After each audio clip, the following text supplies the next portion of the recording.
Welcome. Today, we're diving into a quick and easy guide on how to disable the Threads badge on your Instagram profile.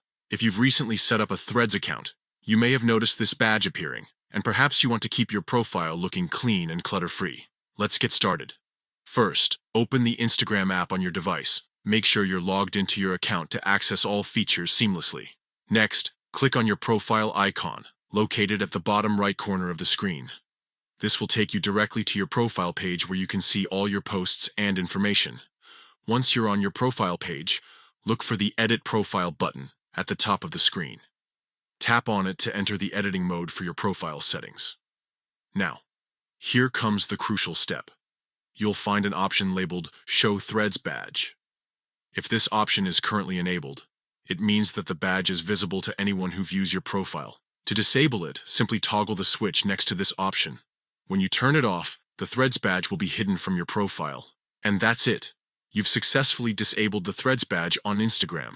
If you ever decide you want to show it again, just follow these steps and toggle the switch back on. Remember, customizing your Instagram experience is all about what makes you feel comfortable and happy with how your profile looks. Whether you prefer a more minimalist approach or want to showcase every feature available, it's entirely up to you. Thanks for tuning in. If you found this guide helpful, don't forget to like and subscribe for more tips and tricks on navigating social media effectively. Happy Instagramming!